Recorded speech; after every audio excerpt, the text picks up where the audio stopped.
I mean, every playing is so different, and we all hear what's lacking, I guess.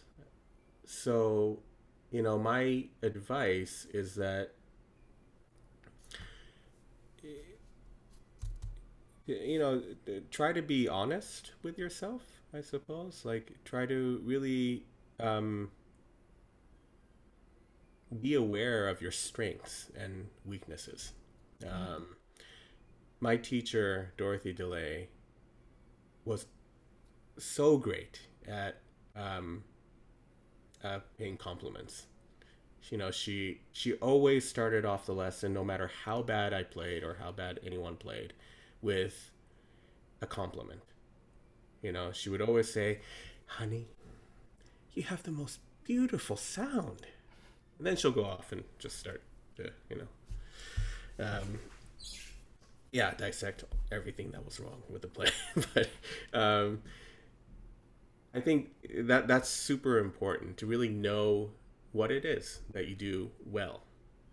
And if you can put that forward, if you can bring that to the foreground, you know, despite the weaknesses that you may have, then I think, we as, panel members, and, we can hear some of that confidence as well Mm-hmm. in people's playings.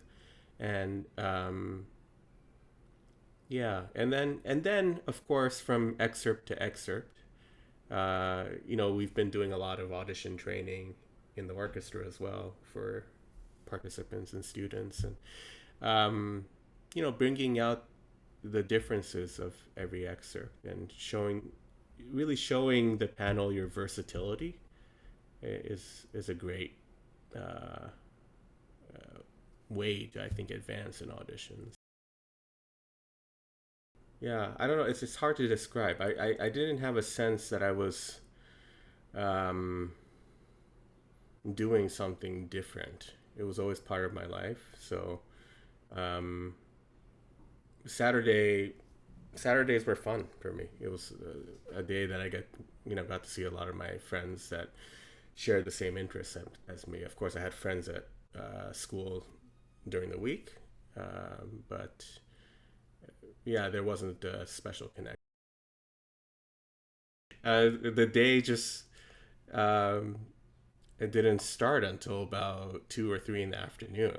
Uh, we were all just kind of waiting, and I've been at her house when in the morning sometimes when she asks for students to just come and have an extra lesson here and there, and for some students it's because they're preparing for a competition or something like that, and for me it was always like, yeah, I need to whip you into shape again, so you need to come over, and so I would be in her at her house in the mornings, and even then there was no sense of time. There was no sense of like, okay, I arrive at 10 and I end at 11, right? It was always like, okay, I arrive early, of course, try to be there on time.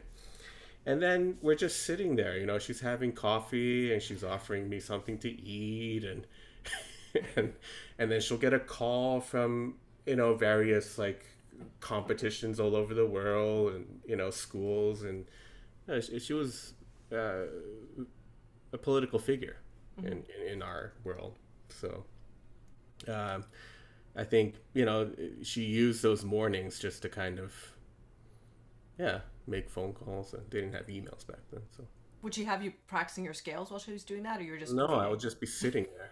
Yeah. Yeah, yeah. She said, sometimes she said, I could go practice, but most of the time I was just sitting there. When she coached you on repertoire, and maybe your other teachers too, was there a big focus on how to do things technically, or just kind of assuming that you knew and more about the music?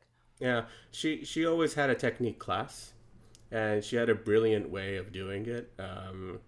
She had her older students teach the younger students, Mm-hmm. and she already she knew how to pick the older students too. It was always the ones that needed Mm-hmm. the technique themselves, and so I was also teaching Yeah. technique class to the younger kids when I got older.